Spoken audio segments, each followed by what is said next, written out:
Muito bem, estamos então dando início à 11ª aula do nosso curso sobre o Apocalipse de São João. Nós estamos estudando a sexta trombeta neste segundo ciclo de 7 episódios. Pois bem, nós vamos iniciar hoje então os estudos, a leitura e análise do texto contido no capítulo 11 do livro do Apocalipse. Nós estamos no tópico 3.3.4 da nossa apostila, do nosso esquema geral de estudos. O tópico 3.3.4 é exatamente o trecho que nos narra a morte e a exaltação das duas testemunhas e o soar da sétima trombeta. Então, no capítulo 11, nós temos estes dois episódios importantes. Poderíamos dividir o capítulo 11 em duas partes, né? Nós temos então primeiro o relato das duas testemunhas, o seu martírio e a sua ressurreição, exaltação, e nós temos o soar da sétima trombeta e as suas consequências. Em ambas as partes, a figura central de todo o capítulo 11 será a igreja, né? A igreja de nosso Senhor Jesus Cristo. Pois bem, nós então já estudamos a quarta e a quinta trombetas, né? Já vimos então que na quarta trombeta o sol, a lua e as estrelas foram atingidas e perderam a sua claridade. Vimos que a quarta trombeta corresponde ao sexto selo, segundo o nosso esquema de comparação das visões. Nós vimos que a quinta trombeta corresponde ao período desta sexta idade do mundo, na qual cai então a estrela do céu e abre o poço do abismo. Vimos que isso significa os demônios que atuam com grande poder sobre a nossa sociedade contemporânea, justamente porque os homens se entregaram ao demônio, os homens se entregaram ao pecado, perderam a graça de Deus, escolheram pelo livre-arbítrio da vontade não viver a virtude e sim o vício, por isso se entregaram aos demônios, e é por isso que os demônios então atuarão com grande poder contra o mundo, contra a igreja, e atormentarão sobretudo os mundanos. E a grande característica da quinta trombeta é então a apostasia e o aumento da iniquidade. Ora, a quinta trombeta corresponde então ao primeiro ai, né? Se eu pudesse emitir uma opinião pessoal ousada, né, eu diria que talvez os nossos tempos corresponderiam a esta quinta trombeta. Nós talvez estejamos na iminência do soar da sexta trombeta. Só o tempo dirá, só Deus o sabe, né? E nos revelará com o caminhar da história. É uma leitura ousada, né? E que não pode ser taxativa, não pode ser fechada, não pode ser decisiva, né? É preciso olhar para os sinais dos tempos e discernir diversas coisas. Talvez, e apenas talvez, estaríamos aqui na quinta trombeta. Depois nós temos a sexta trombeta, que faz parte do contexto no qual nos encontramos. A sexta trombeta soou no capítulo 9, em meados do capítulo 9. Vimos então que os 4 anjos maus, os demônios do rio Eufrates, foram soltos, mataram 1/3 dos homens pela idolatria e pelo pecado mortal. Perseguiram a igreja. E nós vamos ver então a continuação disso agora, no capítulo 11. Portanto, é preciso falar um pouco acerca do contexto deste capítulo 11 do Apocalipse. Nós estamos então na sexta trombeta. A sexta trombeta corresponde à etapa da história desta sexta idade do mundo, que antecede imediatamente a vinda do Senhor em glória na parousia. Portanto, são os tempos finais, são os tempos no qual nós veremos a perseguição contra os cristãos, a perseguição contra a igreja. Esse será então o esforço hermenêutico que nós faremos a partir de agora, nos colocando diante deste texto do capítulo 11 de Apocalipse. Vamos ler então o versículo 1 e 2, para que então possamos começar a evidenciar algumas coisas importantes. diz o autor sagrado, em seguida do quê? Em seguida daquilo que está relatado no capítulo 10 e vimos na aula passada. Dizíamos então, semana passada, que o capítulo 10 corresponde à vocação de profeta de São João Apóstolo, né? É o capítulo no qual Deus lhe dá o pequeno livrinho para que ele então pudesse comê-lo, ou seja, alimentar-se da palavra da profecia, alimentar-se da verdade revelada por Deus e então poder ensiná-la a toda a igreja. Então, em seguida destes fatos, foi-me dada uma cana semelhante a uma vara, com estas palavras: levanta-te e mede o templo de Deus, o altar e os que aí se encontram em adoração. Mas o átrio exterior não o meças, porque foi dado aos gentios, que pisarão a pés a cidade santa durante 42 meses. Pois bem, convém-nos então dizer o seguinte: São João Apóstolo é levado então em êxtase místico e êxtase profético para o templo de Deus, né? Segundo o padre Sebastião Bartina, que escreveu então os seus comentários ao Apocalipse, cujo texto foi publicado pela BAC, ele nos faz questão de lembrar o seguinte: João está em Jerusalém, mas não em sentido real, né? Ora, João, apóstolo, é levado por Deus nesta experiência mística, neste êxtase místico e profético à cidade de Jerusalém e está diante do templo. O padre Sebastião nos diz o seguinte: existiram sucessivamente 2 templos, um de Salomão, ingente e majestoso, que foi destruído quando o último reduto de Judá foi levado ao exílio da Babilônia. Este foi então o primeiro templo. Mas existia um segundo templo, o de Herodes, mais modesto, porém mais importante que o anterior, porque recebeu o Messias. João, então, é levado a Jerusalém, no êxtase místico e profético, está diante do templo. E lhe foi dada uma ordem, né? Foi-me dada uma cana, uma vara, né? Diz o texto que esta vara era semelhante àquela usada pelo agrimensor, é isso que fica subentendido pelo texto, e até mesmo algumas traduções das Sagradas Escrituras trazem essa expressão, semelhante a uma vara de agrimensor. As varas eram usadas para medir, né? Sobretudo pelos arquitetos, pelos pedreiros da época, né? Se usavam estas varas para medir distâncias, medir comprimentos. Ora, o conteúdo do versículo 1 e 2 pode ser interpretado de 2 maneiras diferentes. Existem pelo menos 2 hermenêuticas possíveis deste texto que ora estamos lendo. Vamos então estudar cada uma delas. Ora, a vara é dada para medir. O que significa medir aqui neste texto? O padre Sebastião nos ensina o seguinte: o que se mede com o cordel de agrimensor se separa do restante, quer para o castigo, quer para a preservação. E um pouco mais adiante ele vai dizer, segundo o profeta Isaías 34, versículo 11, segundo Isaías, Edom será medido para reduzi-lo a nada. Daí que medir era símbolo de preservação ou de destruição.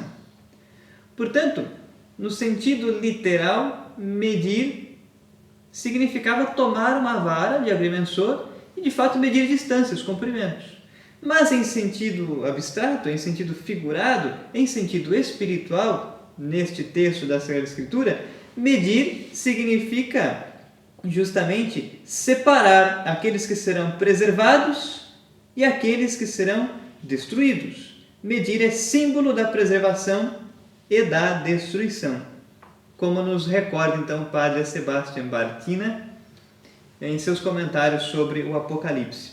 O texto diz então: foi-me dada uma cana semelhante a uma vara, com estas palavras: levanta-te e mede o templo de Deus, o altar e os que aí se encontram em adoração.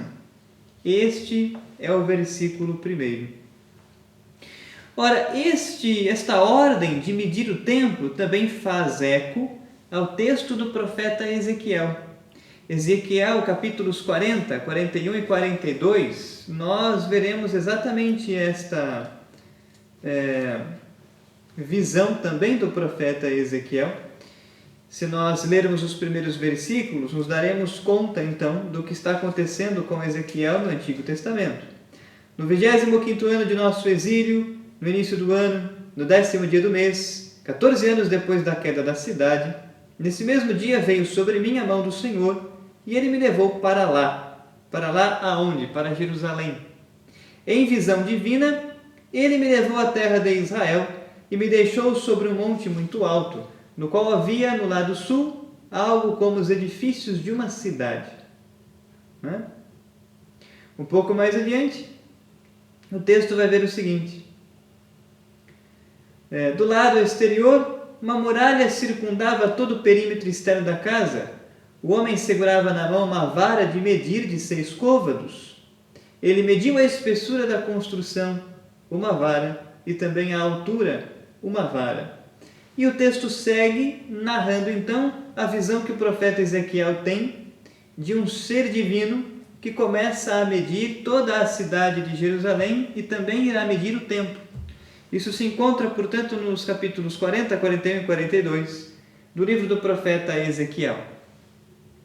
Ora, numa primeira interpretação do texto, uma primeira hermenêutica possível deste texto, nós poderíamos extrair daqui o seguinte significado: levanta-te e mede o templo de Deus, o altar e os que aí se encontram em adoração. Ora, o templo de Deus aqui significa a igreja, significa a cidade de Deus, em um primeiro sentido. Mas o templo de Deus significa aqueles que pertencem a Deus, que pertencem à sua igreja. O templo de Deus, o altar, que nos recorda os sacrifícios do Antigo Testamento, o sacrifício da nova e eterna aliança, o sacrifício de Cristo, e os que aí se encontram em adoração. Os que se encontram em adoração a Deus dentro da igreja são os santos. E medir o templo de Deus significa pôr limites às provações que a igreja sofrerá. Medir corresponde àquilo que nós víamos em Apocalipse capítulo 7, versículo 3. Não façais mal àqueles que receberam a marca de Deus em sua fronte. Se nós voltarmos a Apocalipse 7, versículo 3, é isso que nós veremos o texto sagrado dizer, não é? Não façais mal nem à terra, nem ao mar, nem às árvores, até temos marcado na fronte os servos do nosso Deus. A atitude de medir, do capítulo 11, versículo 1 do Apocalipse, corresponde à atitude de marcar na fronte os servos de Deus, do Apocalipse 7, versículo 3. Ou seja, medir significa proteger uma parte da igreja em meio à grande tribulação. Medir significa proteger a igreja, o que faz eco também ao texto de Mateus, capítulo 16, versículo 18. O que nos diz o texto de Mateus 16, 18? Diz o seguinte: te digo que tu és Pedro, e sobre esta pedra construirei a minha igreja, e as portas do inferno não prevalecerão contra ela. Medir significa proteger a igreja, para que as portas do inferno não prevaleçam sobre ela. Significa dar a ela toda a graça necessária para que seja sustentada em meio às provações e às perseguições dos últimos tempos. Medir aqui, portanto, tem o mesmo significado da marca na fronte dos servos de Deus que vimos em Apocalipse capítulo 7, versículo 3. Mas essa é uma primeira hermenêutica, não é? Então, medir o templo de Deus, o altar e os que aí se encontram em adoração, não é? Significa proteger a igreja em meio à grande tribulação, não é? Para que ela perdure e permaneça até o fim, até a vinda do Senhor em glória. Estes aqui designam então os que se encontram no caminho da santidade, os que levam a sério o seu batismo, os que levam a sério a vida ascética e mística, né? Em uma primeira hermenêutica. Pois bem, já no versículo 2, nós temos o seguinte: mas o átrio exterior não o meças, porque foi dado aos gentios, que pisarão a pés a cidade durante 42 meses. Ora, os que estão no templo estão no interior do templo. Os que estão no átrio exterior estão fora, né? Então, se nós pegássemos um mapa do templo de Deus, e o templo aqui está evocando a imagem do templo de Jerusalém, como o padre Sebastião nos dizia, existiram 2 templos de Jerusalém, um de Salomão, mais poderoso, né? Mais bonito, maior, né? E um segundo templo. Esse templo de Salomão foi destruído por ocasião do exílio da Babilônia. Depois nós temos um segundo templo, que é o templo de Herodes, menor, sem tanto glamour, né? Mas o segundo templo, construído por Herodes, é o mais importante, porque no fim das contas foi este templo pequeno, réplica daquele de outrora, que recebeu o Senhor, que Jesus visitou, né? Que o Verbo encarnado esteve presente. Pois bem, aqui então, São João tem uma visão daqueles que estão dentro do templo, junto ao altar, em adoração a Deus.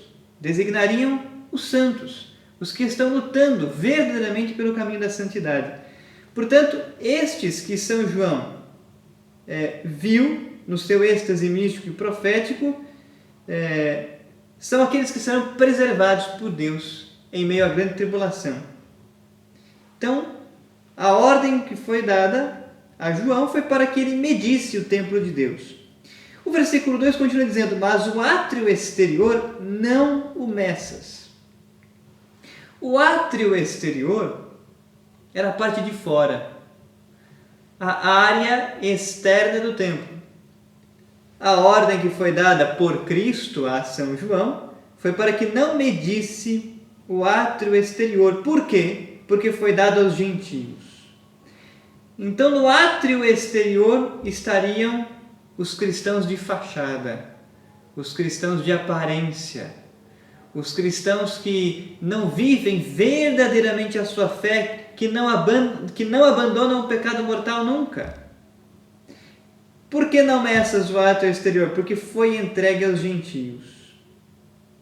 Os gentios aqui significa os mundanos, os pagãos. Gentios é uma outra palavra para designar os pagãos, ou seja, os mundanos, aqueles que estão em pecado mortal habitual. Estes cristãos seriam então entregues aos pagãos e sofreriam. Seriam então perseguidos e pereceriam, né? Porque pensam pertencer à igreja, pensam pertencer a Deus, mas na verdade estão fora dela, porque nunca abandonam o seu pecado. Este é o entendimento, por exemplo, de Santo Agostinho. Santo Agostinho, na sua 8ª homilia sobre o Apocalipse, vai nos descrever o significado deste trecho que agora estamos lendo. A hermenêutica de Santo Agostinho é a seguinte: foi-me dada uma cana semelhante a um bastão, e foi-me dito: levanta-te, mede o templo de Deus, o altar e os que nele adoram. Levanta-te é a palavra que desperta a igreja. João ouvia de pé, não estava sentado como indolente. Mede o templo de Deus, o altar e os que nele adoram. o anjo manda recensear a igreja e dar-lhe o último retoque para prepará-la e aos que nela adoram. Mas nem todos os que vêm adoram, e por isso disse: o átrio que está fora do templo não o meças. O átrio são os que parecem estar na igreja, mas estão fora dela, são os hereges e os católicos de mau porte.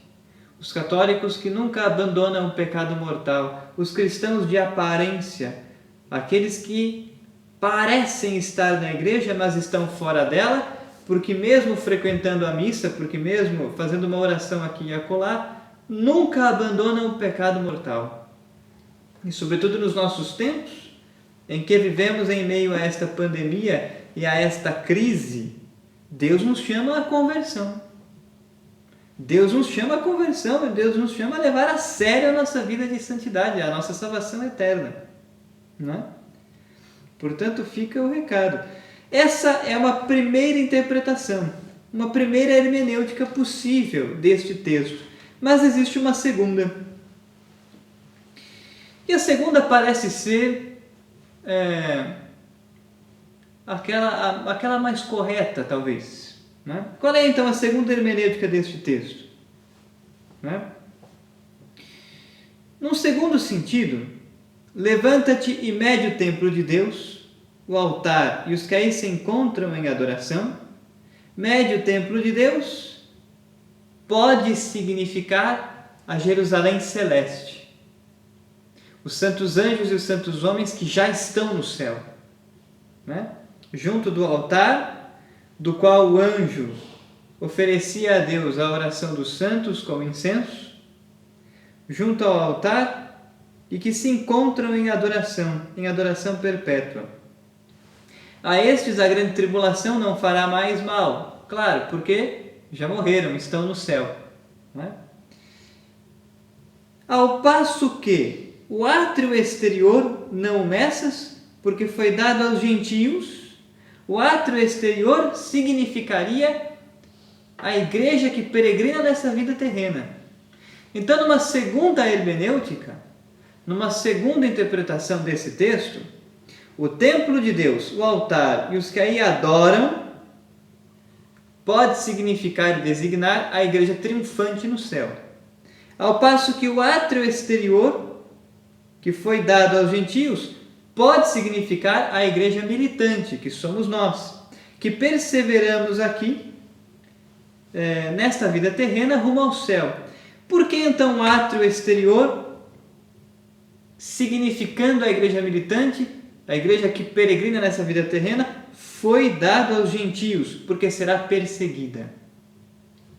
Gentios significa, novamente, os pagãos, os mundanos, os homens terrenos, os homens que se encontram no pecado mortal habitual e que são atormentados, incitados pelo demônio a perseguir os cristãos, a perseguir a igreja. Então, o átrio exterior pode significar a igreja militante que foi entregue aos gentios, ou seja, que será perseguida, que sofrerá, que será levada ao martírio pelos gentios, isto é, pelos pagãos, pelos mundanos, pelos homens que são incitados pelo demônio a perseguir a igreja. E esta então é uma segunda hermenêutica do texto, né? Vamos então distingui-las. Numa primeira interpretação, o versículo 1, o templo de Deus, o altar e os que aí se encontram em adoração, pode designar os santos, que serão preservados por Deus, protegidos em meio à grande tribulação.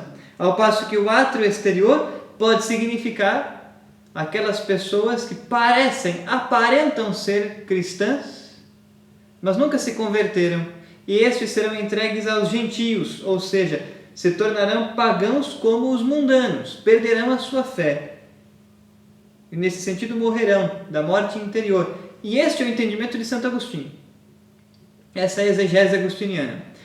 Porém, em um segundo sentido, numa segunda hermenêutica possível desse texto, o templo de Deus, o altar e os que estão em adoração pode significar a igreja triunfante no céu, né? Que não sofrerá mais porque já está na glória, na visão beatífica, santos anjos e santos homens.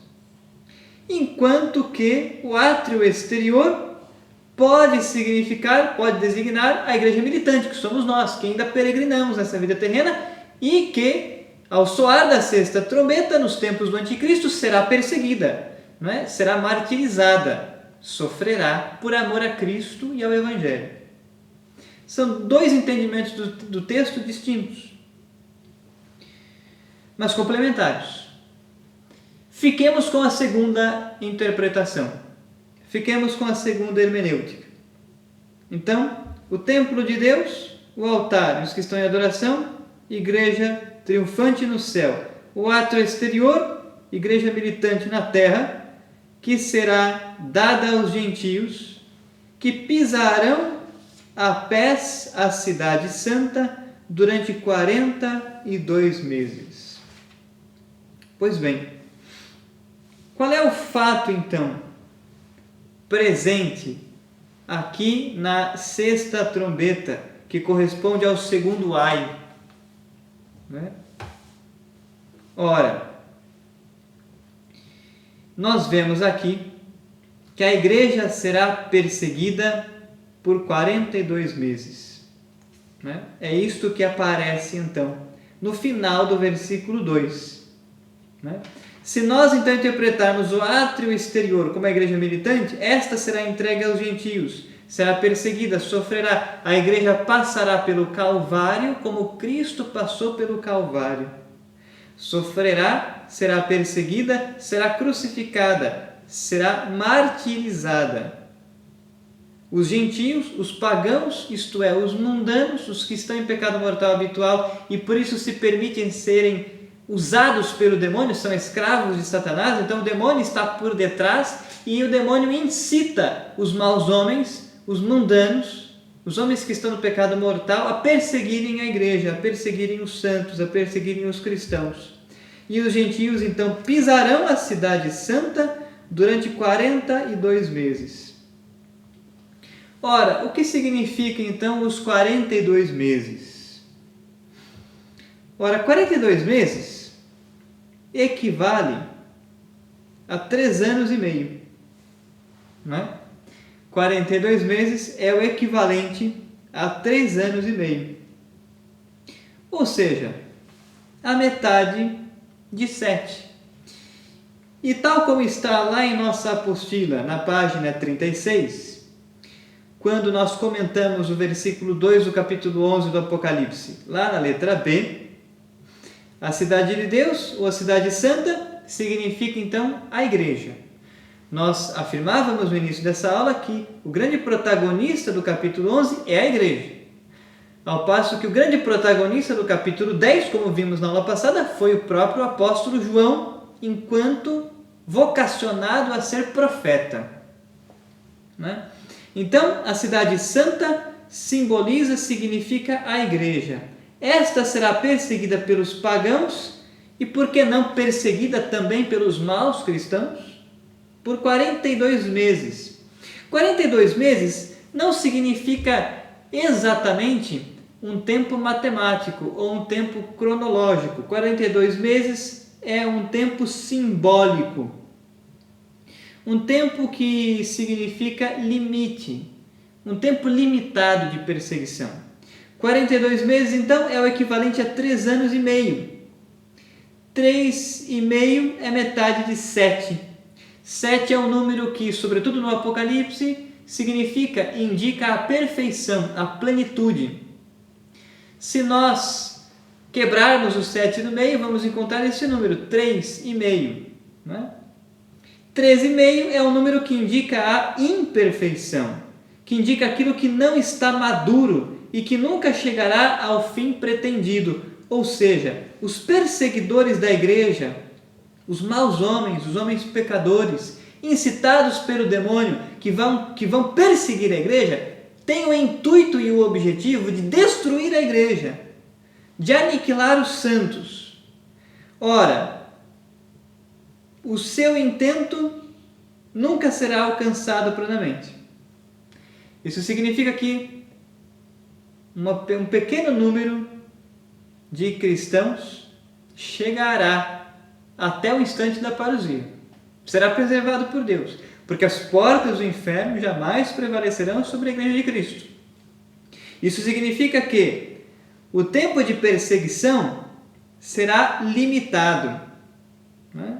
Como 3,5 é um número que indica a imperfeição, aquilo que não está maduro, aquilo que nunca chegará ao fim pretendido, o autor sagrado quer significar com isto que a perseguição que os mundanos vão desencadear contra nós nunca chegará ao intuito e objetivo pretendido, que é exterminar da face da terra a Igreja de Nosso Senhor Jesus Cristo, os santos e o Evangelho.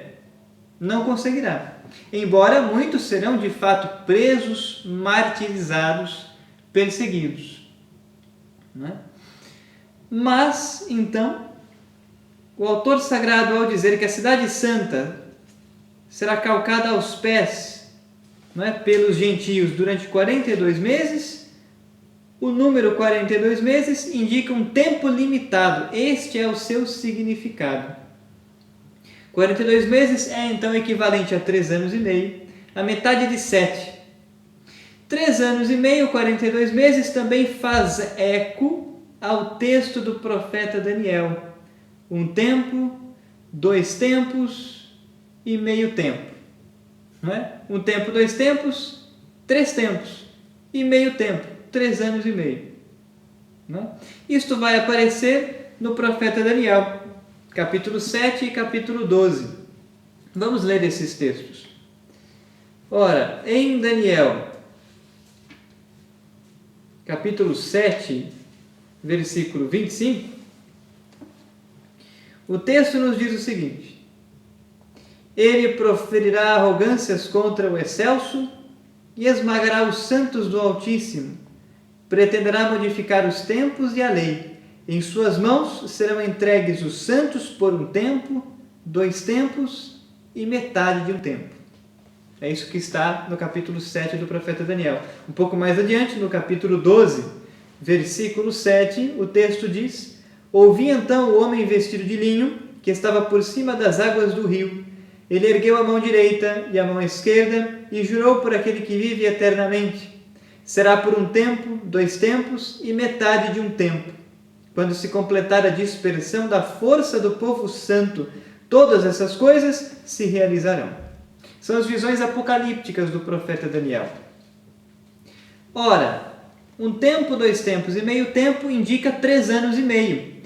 3 anos e meio que encontra, então, como equivalente 42 meses.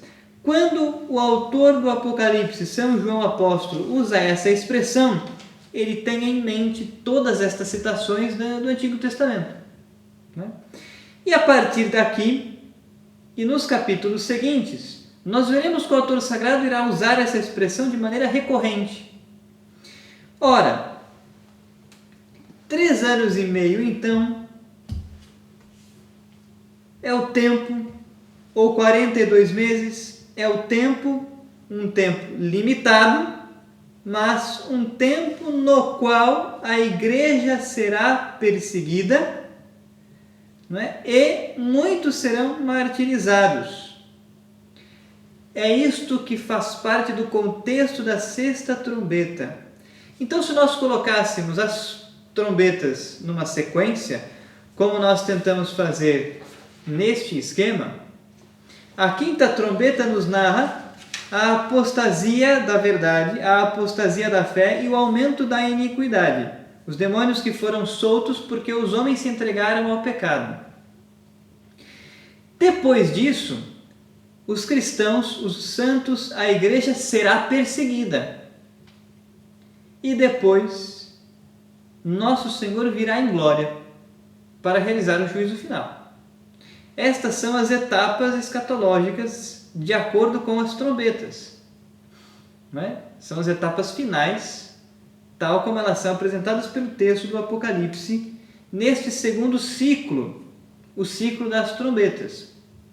Então nós tivemos, até agora, 3 ciclos, na verdade. As 7 cartas, as 7 igrejas, que não são exatamente textos proféticos, são textos pastorais. Mas nós temos depois um segundo e um terceiro ciclo, que são ciclos proféticos. O segundo ciclo, ou primeiro ciclo profético, é o ciclo que nos narra a abertura dos 7 selos. O terceiro ciclo geral, ou o segundo ciclo profético, é o ciclo das trombetas. Então, como nós tentamos demonstrar no esquema, as trombetas e os ciclos, ora se coincidem, ora revelam e mostram outras etapas anexas umas às outras. Pois bem, nós estamos então no ciclo das trombetas, e a sexta trombeta corresponde ao tempo da grande provação que a igreja passará, da grande perseguição que a igreja passará.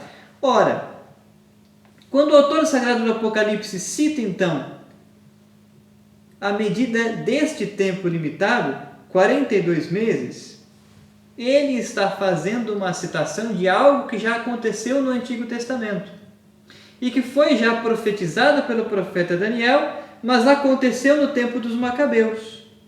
Exatamente 42 meses, ou 3 anos e meio, foi o tempo em que Antíoco IV Epifânes perseguiu o povo de Deus na Judéia, proibindo o culto divino. Foi uma perseguição religiosa. Somente deste fato nós já poderíamos dizer que o capítulo 11 do Apocalipse nos narra os tempos do Anticristo. O tempo em que a igreja será perseguida diretamente. Não de maneira velada, mas diretamente. E muitos serão martirizados. Porém, para que possamos entender então todo esse contexto, convém-nos analisar algumas coisas. Qual é o ponto de partida? O Apocalipse, capítulo 11, versículo 2, usa então uma medida de tempo que já foi usada outrora pelo profeta Daniel, e que vai aparecer então em Daniel capítulo 7, versículo 25, capítulo 12, versículo 7.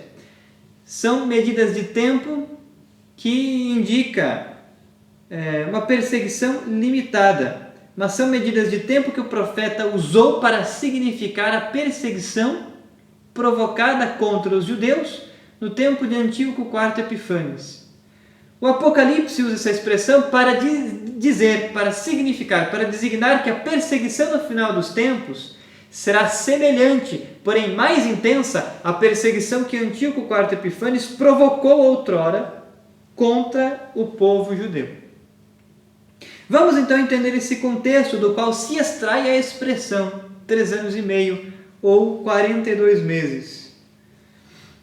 Vamos usar então o texto contido na nossa apostila.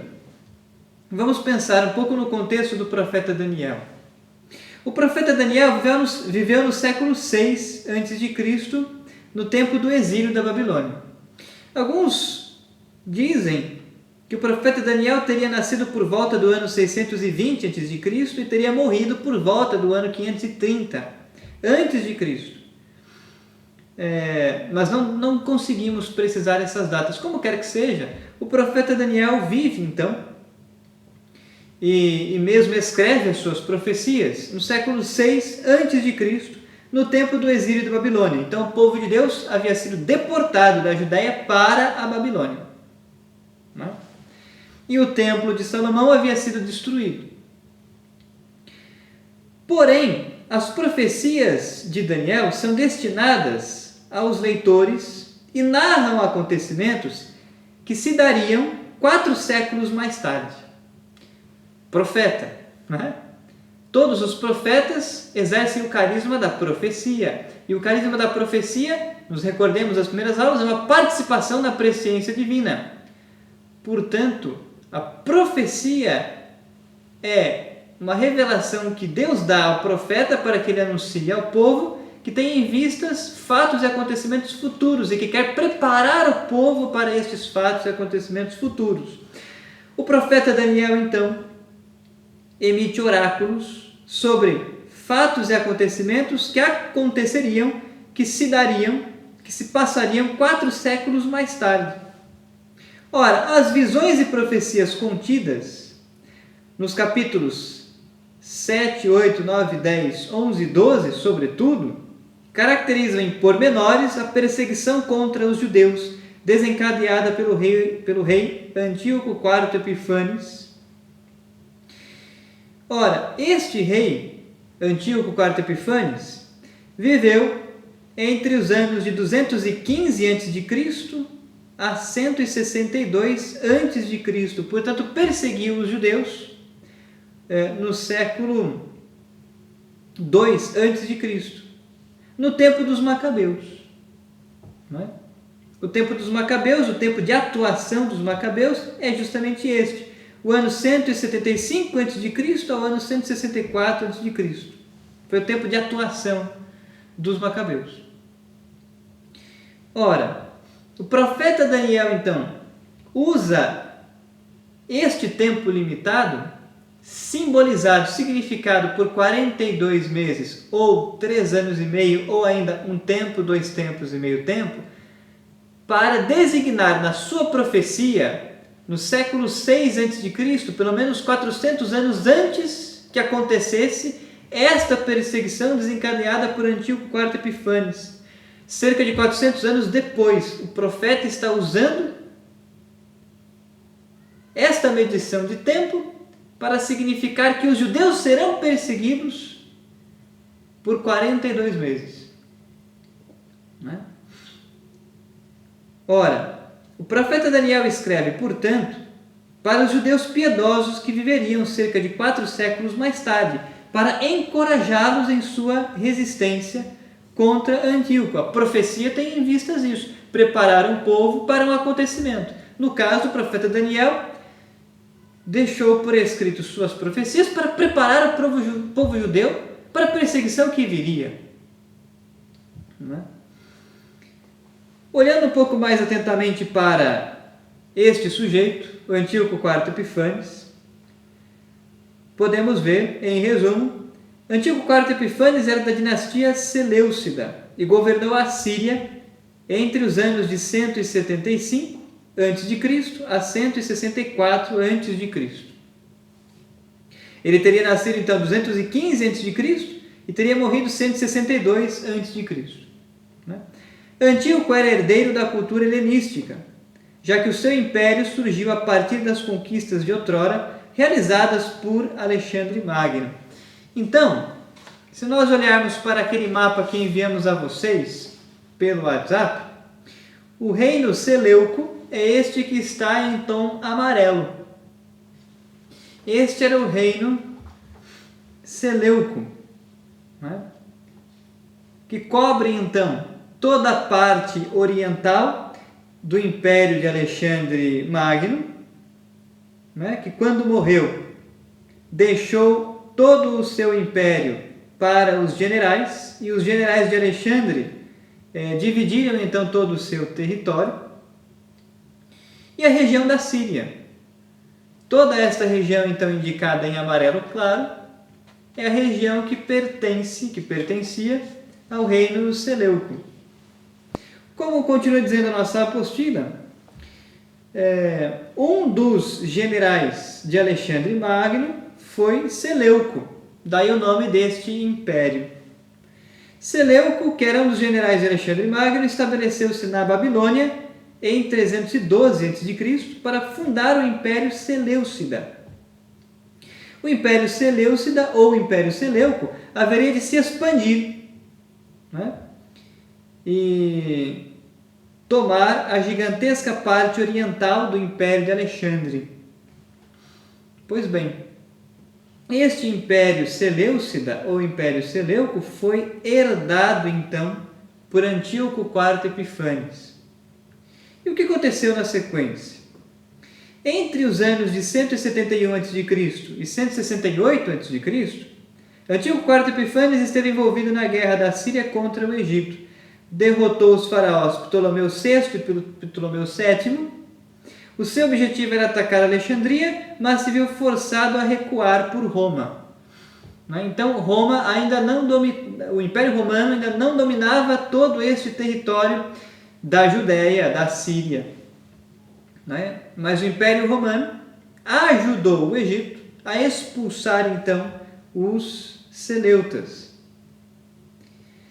Neste contexto, neste interim, Regressando de uma campanha contra o Egito, Antíoco centrou sua atenção na Judéia.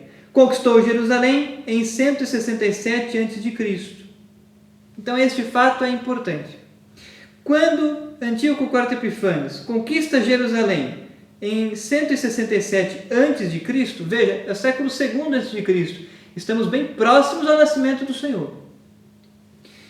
Antíoco IV Epifânios conquista Jerusalém e então começa a contagem deste tempo. 1 tempo, 2 tempos e meio tempo, 3 anos e meio, 3 anos e 6 meses, ou 42 meses. Não é? Em 167 começou a contagem deste tempo. E o que aconteceu? Antíoco IV Epifânios procurou helenizar os judeus à força. Os seus atos perversos estão relatados nos livros de Macabeus.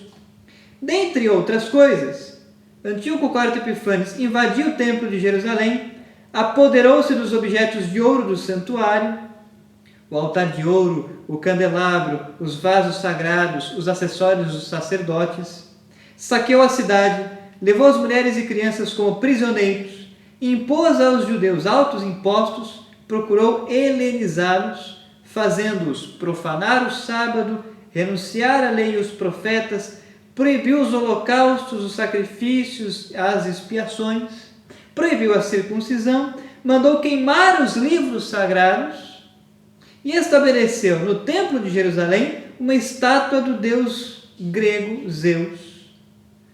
Então, além de ter profanado o templo, roubado os seus utensílios de ouro, Antíoco IV Epifânios mandou profanar o templo, colocando nele uma estátua de Zeus e ordenando que deveriam sacrificar porcos a Zeus em sacrifício. Tudo isso está descrito no capítulo 1 do livro de Macabeus. E, inclusive, no livro 1 de Macabeus, nós vemos a narração de toda esta campanha de Antíoco IV Epifânios. Então, se formos lá ao capítulo 1 do primeiro livro de Macabeus, o texto começa narrando o reino de Alexandre Magno, né? Alexandre, o Macedônio, filho de Filipe, já reinava na Grécia quando saiu da terra dos Ceteus e derrotou Dario, rei dos persas e dos medos. Travou muitas batalhas e por aí afora. Um pouco mais adiante, no versículo 10, o texto vai dizer: deles saiu aquela raiz perversa, Antíoco Epifânios, filho do rei Antíoco, que estivera em Roma como refém e que se tornou rei no ano 137 do reino dos gregos. Por aqueles dias saíram de Israel homens iníquos, que persuadiram a muitos, dizendo: vamos fazer aliança, e o texto segue. Né? Então, todo o capítulo 1 do primeiro livro de Macabeus nos narra as investidas de Antíoco IV Epifânios.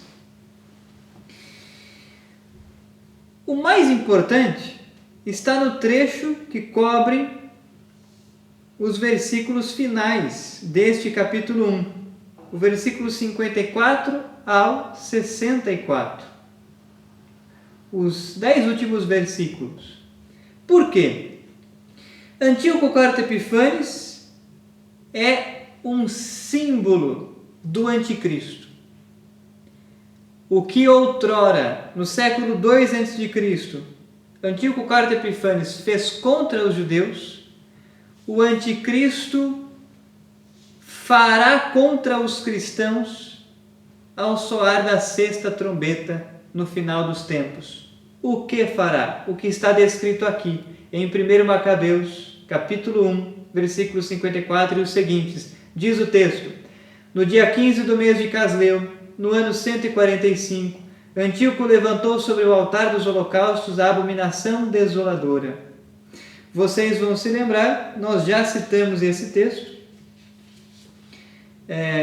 A abominação desoladora, que também nosso Senhor fala no Evangelho de Mateus 24. Né? Mateus 24, versículo 15, nos narra o seguinte. Ou melhor, né? Diz o texto, Mateus 24, versículo 15: Quando virdes, pois, a abominação desoladora de que falou o profeta Daniel, instalada no lugar santo, o leitor o entenda. Que abominação desoladora é esta? É esta que foi estabelecida no tempo dos Macabeus e foi profetizada por Daniel.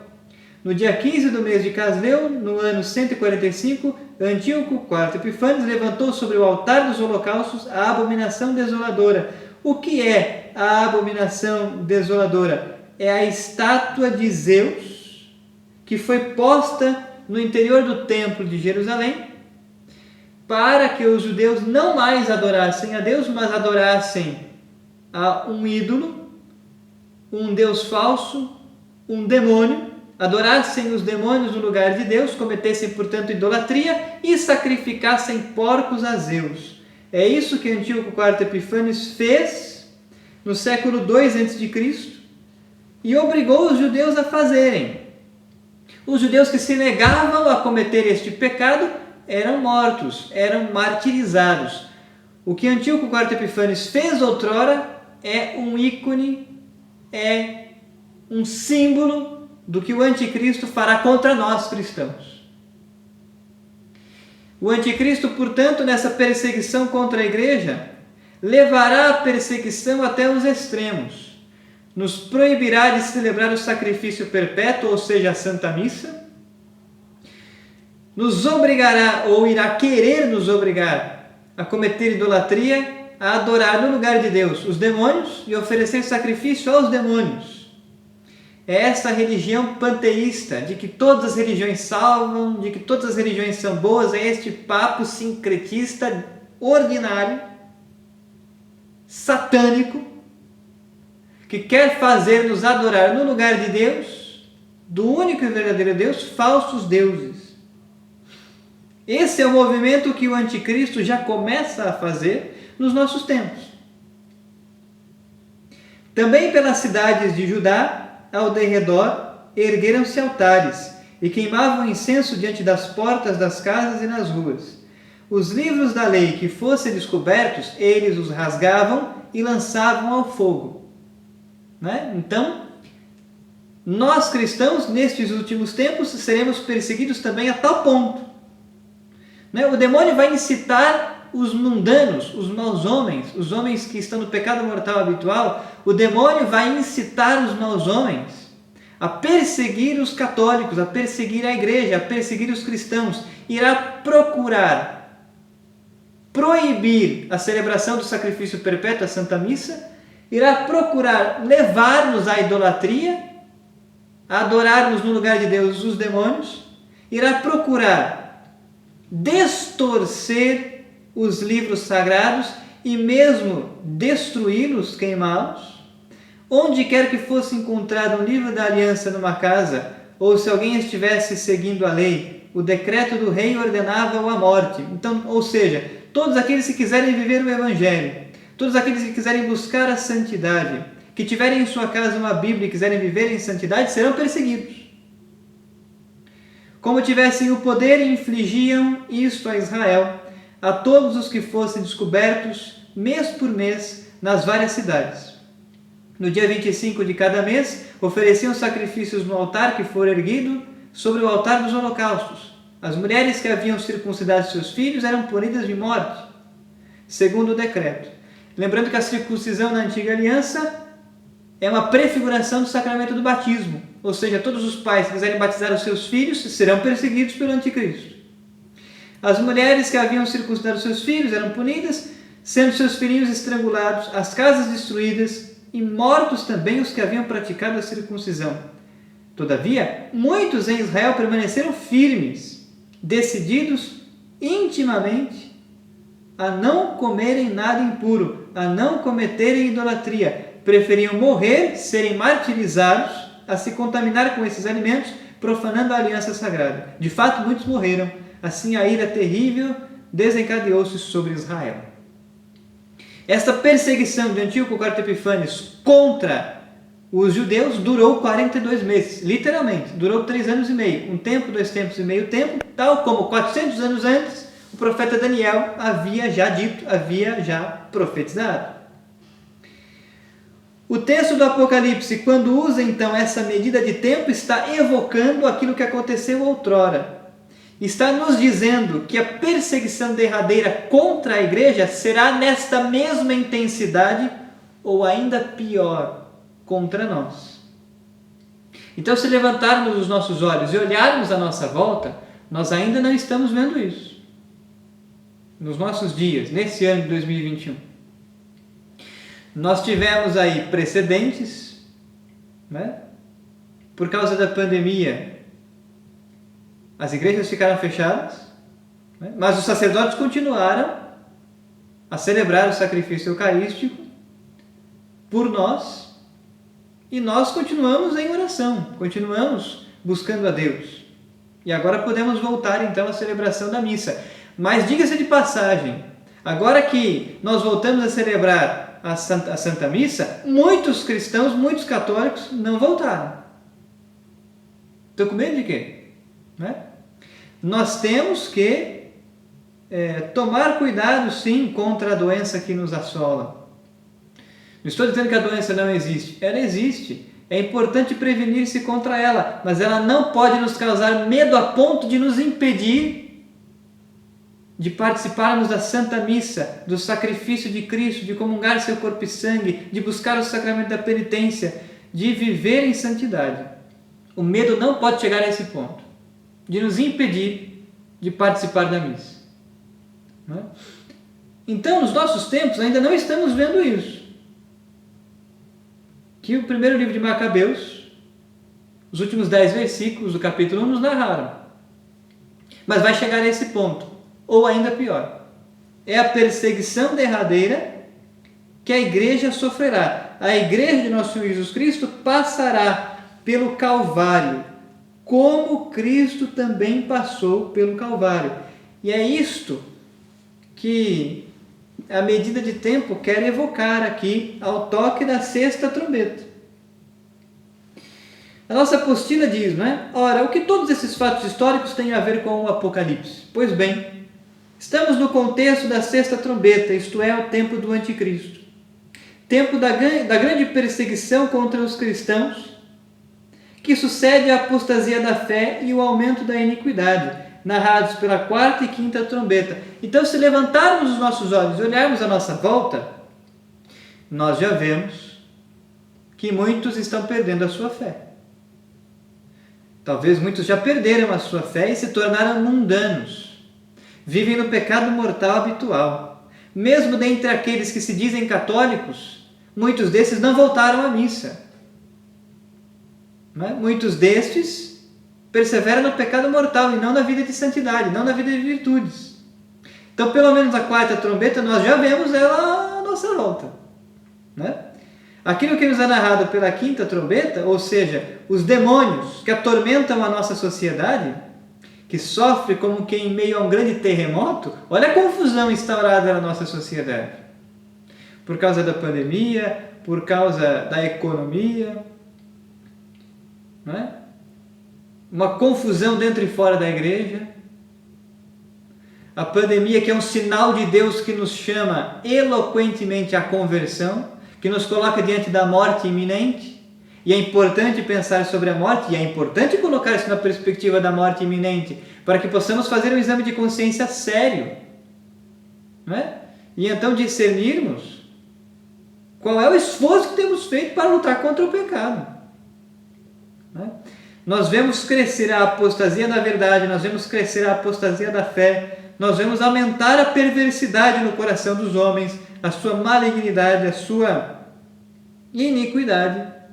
Então eu penso, pessoalmente, que a quinta trombeta, nós já temos sinais muito vivos dela, mas ainda não chegou àquilo que vai chegar e que nos é narrado na sexta trombeta, porque vai piorar.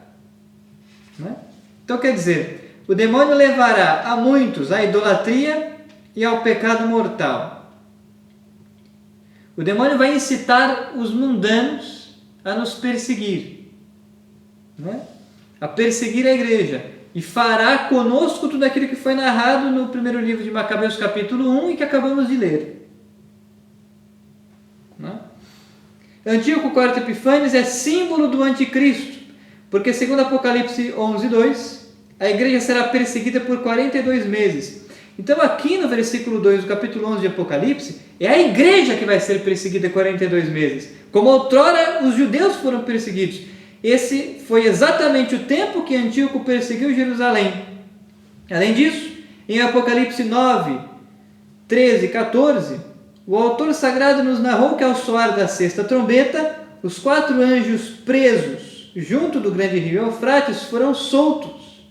É da região do Eufrates que Antíoco veio para atacar Jerusalém, ou seja, o Império Seleucida da Síria. Então, olha outro detalhe importante, muito importante. Eu sei que estamos nos detendo bastante aqui, mas é necessário. Se voltarmos então ao capítulo 9, versículo 13, o que nós vemos aqui? Tocou o 6º anjo e ouviu uma voz que vinha dos 4 cantos do altar de ouro colocado diante de Deus. Então tocou o 6º anjo, é o toque da 6ª trombeta. E o que aconteceu? Dizia ao 6º anjo que tinha a trombeta: solta os 4 anjos presos junto do grande rio Eufrates. Os 4 anjos são 4 demônios, que vão então matar 1/3 dos homens pela idolatria e pelo pecado mortal. Estes demônios, eles vêm da direção do grande rio Eufrates.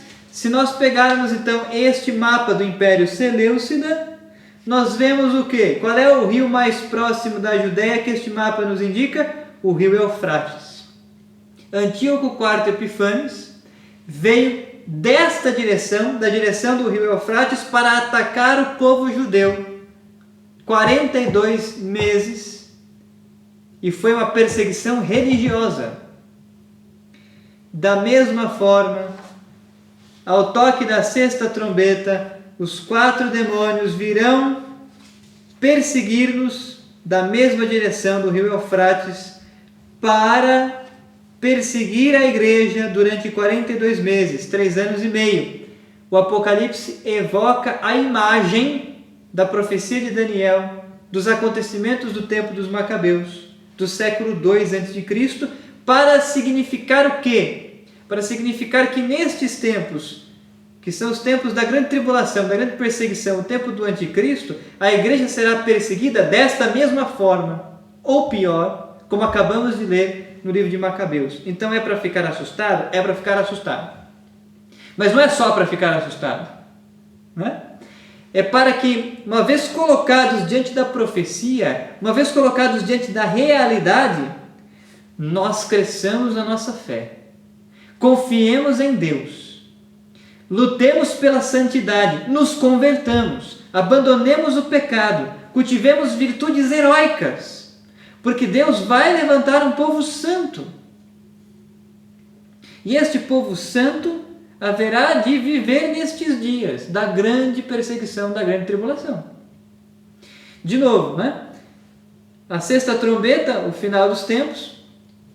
O fato de o autor sagrado ter dito que a perseguição durará 42 meses não significa um tempo cronológico matemático, significa um tempo limitado. A perseguição será, portanto, limitada, mas acontecerá. E na mesma intensidade narrada pelo primeiro Macabeus, ou um pouco pior. Não é? Então, nós devemos viver em santidade, confiar em Deus, nos converter, não é? Assumir a nossa vocação cristã, viver as virtudes heróicas, com um coração grande, com um coração magnânimo, amar a Cristo crucificado até a morte, se preciso for, e abraçar o martírio. Não é? Deus quer de nós santos. Deus quer fazer de nós santos. Não é? E nestes tempos muitos serão santos. Os santos serão cada vez mais santos e os maus serão cada vez piores. Não é? Diz a nossa apostila ainda, não é? Todavia, mais importante que o livro do Apocalipse quer significar aqui é isto: nos últimos tempos haverá a apostasia da fé e da verdade, e os homens se entregarão ao pecado mortal e à idolatria. 4ª e 5ª trombetas. Depois disso, Satanás incitará os homens maus a perseguir os cristãos e fará aquilo que está descrito em 1 Macabeus 1, versículos 54 e 64. e Mateus 24:15, ou seja, aquilo que fez outrora Antíoco IV Epífanes, prefiguração do anticristo e da perseguição derradeira da igreja por 42 meses. Então Antíoco IV Epífanes quis destruir inteiramente a religião judaica, como o anticristo e a sua organização querem destruir a igreja católica. Porque o anticristo no Apocalipse, vamos adiantar algumas coisas, o anticristo no Apocalipse é uma pessoa, ou várias pessoas, incitadas pelo demônio. A besta, que já vai aparecer no versículo 7 do capítulo 11, é uma organização política, é uma sociedade, né? É uma organização política, né? E o dragão é o próprio Satanás. Esta é a simbologia presente do capítulo 11 e os posteriores. Ora, é isso que o texto então quer dizer. Antíoco IV Epífanes é uma prefiguração do anticristo. Fará contra os cristãos o que está descrito em 1 Macabeus 1, versículos 54 e 64 e também Mateus 24:15, como nós líamos há pouco, não é? O texto de Mateus 24:15.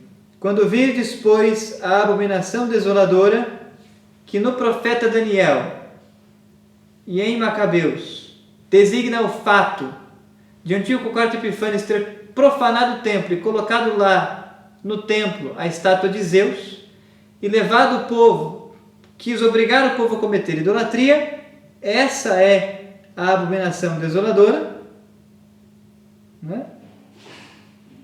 Quando virdes, pois, a abominação desoladora de que falou o profeta Daniel instalada no lugar santo, o leitor entenda, os que estiverem na Judéia fujam para as montanhas. Quem tiver um terraço não desça para apanhar coisa alguma em casa. E quem tiver um campo não volte atrás para pegar o manto. E segue então a descrição que Jesus faz no Evangelho de Mateus 24 sobre a grande tribulação. Orai para que vossa fuga não aconteça no inverno ou em dia de sábado. Haverá então grande tribulação como nunca houve desde o início do mundo até agora e nunca mais haverá. Ou seja, Mateus 24:21 diz que esta grande tribulação será ainda pior do que aquela provocada por Antíoco IV Epífanes. Se aqueles dias não fossem encurtados, serão 42 meses, será um tempo limitado, né? Se aqueles dias não fossem encurtados, ninguém escaparia, mas por causa dos eleitos serão encurtados, né? E segue o texto. É exatamente isso o que o Apocalipse quer significar aqui, né? Então, Antíoco IV Epífanes é a prefiguração do anticristo. Como ele perseguiu os judeus durante 42 meses, assim o anticristo e a besta perseguirá os cristãos durante 42 meses. Como Antíoco quis destruir inteiramente a religião judaica, o anticristo e a besta terá o intuito, irá querer destruir a igreja católica, mas não conseguirá. E esta é a sexta trombeta. Esta é a sexta trombeta, que designa então essa grande tribulação e o martírio. Agora, interessante, este reino Seleuco, ou este reino Seleucida, tal como é apresentado em amarelo no nosso mapa, ruiu diante do Império Romano. Daí que a nossa apostila diz o seguinte, né? Depois disso virá o Senhor, como veio outrora em Belém. O que aconteceu em Belém no ano 1 da era cristã? O nascimento de Cristo, o mistério da encarnação. Vejam, como nós dissemos, os mártires macabeus e a grande perseguição desencadeada por Antíoco IV Epífanes aconteceu no século II a.C., sobretudo dentre os anos 175 a 164 a.C. Antíoco IV Epífanes morreu no ano 162 a.C. Portanto, vejam, aproximadamente 160 anos antes do nascimento do Senhor. Essa região da Judéia estava em guerra. Estava em guerra. O fato é que, nas décadas seguintes, o Império Romano em expansão vai dominar toda essa área. Vai dominar a Síria, vai dominar a Judéia, vai dominar o Egito. E o Império Romano, por volta da década de 20 antes de Cristo, irá instaurar aquilo que nós chamamos de Pax Romana, a paz romana. Por isso que os evangelistas vão nos narrar que Jesus nasceu quando havia paz em toda a terra, quando o Império Romano havia atingido o seu auge e não havia mais guerras nesta região da Judéia. Voltará a existir depois. Também nesse fato existe uma alegoria.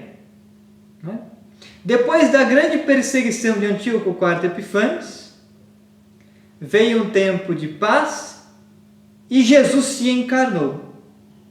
Após a grande tribulação provocada pelo anticristo, que irá perseguir a igreja, perseguir os cristãos, virá um breve tempo de paz e segurança, e então o Senhor voltará em glória na sua segunda vinda. Também neste fato existe, portanto, uma alegoria muito importante, que nós só compreendemos se sondamos todos esses acontecimentos, como estamos fazendo nessa aula, em linhas gerais, porque nós poderíamos descer com maior profundidade em cada um desses detalhes. Todavia, infelizmente, não temos tempo hábil para isso. Entendem, portanto? Não é? Esse é o ponto. Essa é a sexta trombeta. Que agora, no ciclo das trombetas, este tempo final nos é narrado com maior riqueza de detalhes, como no ciclo, com maior riqueza de detalhes do que no ciclo dos selos. Cada vez mais, o Apocalipse agora vai nos enriquecer de detalhes, de profecias sobre o final dos tempos. Mas voltemos então ao texto de Apocalipse. E uma vez que explicamos então as duas possíveis interpretações dos dois primeiros versículos e o significado dos 42 meses, passemos agora ao versículo 3 e sigamos adiante.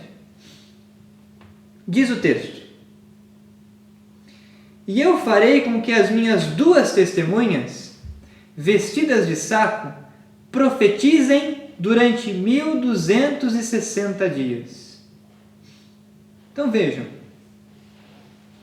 1260 dias é equivalente a 42 meses. É equivalente a 3 anos e meio. É equivalente a um tempo, 2 tempos e meio tempo. É equivalente ao tempo limitado de perseguição que Deus permitirá contra a igreja. O versículo 3 nos diz então que as duas testemunhas, vestidas de saco, profetizarão durante o tempo da perseguição. Durante o tempo da perseguição existirão grandes santos que irão pregar, que irão profetizar. Então vejam, vamos entender isso. Primeiro, quem são as duas testemunhas? Segundo a nossa apostila, muitos autores quiseram ver nas duas testemunhas diversas coisas. Alguns santos padres viram nas duas testemunhas os apóstolos Pedro e Paulo, martirizados em Roma. Outros padres da igreja, como Santo Agostinho, viram nas duas testemunhas o Antigo e o Novo Testamento. Santo Agostinho também na 8ª homilia sobre o Apocalipse vai dizer na sua exegese que as duas testemunhas significam o Antigo e o Novo Testamento, a Sagrada Escritura. Outros ainda, e parece ser esta a interpretação a mais correta, dizem que as duas testemunhas simboliza e significa a igreja inteira. E a igreja inteira testemunha a verdade do Evangelho e a fidelidade a Cristo de duas maneiras. São dois testemunhos que a mesma igreja dá: o martírio e a profecia. Né? Então, as duas testemunhas designaria, na opinião de alguns teólogos, a igreja inteira. Os católicos, os cristãos como um todo, vão dar principalmente 2 testemunhos de fidelidade a Cristo e à verdade do Evangelho: o martírio e a profecia, neste tempo da sexta trombeta, nesses tempos que são os finais. Então, as 2 testemunhas, vestidas de saco, não é? Vestidas de saco evoca aqui a penitência, a austeridade, a vida pobre, casta, obediente, a exortação ao arrependimento, à conversão, à penitência, à mortificação. Então a igreja exortará o mundo à penitência, à conversão, à renúncia do pecado, à luta contra o mundo, o demônio e a carne. E é nesse sentido então que a igreja inteira, por meio desses 2 testemunhos, irá pregar, profetizar, anunciar a verdade durante 1260 dias. Ou seja, durante os 42 meses, enquanto durar a perseguição contra nós, enquanto durar a perseguição contra a igreja haverá de render muitos santos que vão então pregar e chamar, exortar a todos à penitência e à conversão dos seus pecados. É isso que significa. Né? Versículo 4. Estas são 2 oliveiras e 2 candelabros que estão diante do Senhor da terra. Ora, as 2 testemunhas são 2 oliveiras. O que significa a oliveira? É da oliveira que extraímos o óleo da unção. Essas 2 testemunhas serão ungidas por Deus e ungidas com o Espírito Santo. Ou seja, nos últimos tempos, Deus dará à sua igreja, Deus dará aos santos uma graça especial. É a marca na fronte, é a cana para medir. Serão ungidos com o Espírito Santo. E qual o óleo que queima para produzir luz?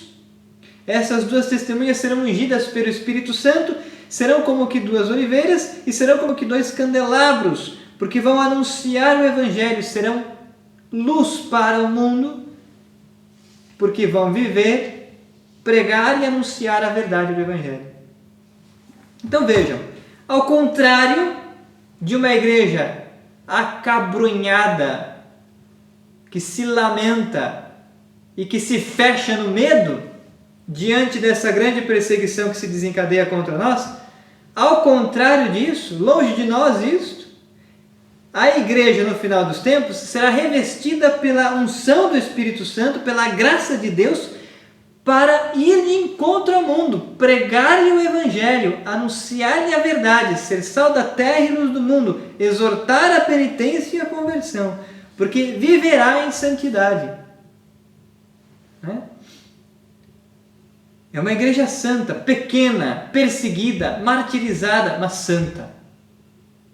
Né? Esse é o ponto. Como a igreja na era apostólica. Né? A igreja na era apostólica, depois de Pentecostes, não temia nem os judeus, nem o Império Romano, pregava, anunciava o Evangelho, eram presos, eram chicoteados, eram martirizados e estavam felizes por terem sido achados dignos de sofrerem algo por amor a Cristo. São os grandes santos. Né? Versículo 5: se alguém lhes quiser fazer mal, sairá da boca deles fogo para devorar os seus inimigos. Sim, se alguém lhes quiser fazer mal, deve morrer desse modo. Então nós havíamos dito no começo da aula que a grande protagonista deste capítulo 11 do Apocalipse é a igreja. As 2 testemunhas então significam a igreja. Significam os 2 testemunhos que a igreja dará: a profecia e o martírio. Se alguém lhes quiser fazer mal, ou seja, se alguém quiser fazer mal à igreja, se alguém quiser perseguir a igreja, sairá da boca das testemunhas fogo para devorar os seus inimigos. Não é? Sim, se alguém lhes quiser fazer mal, deve morrer desse modo.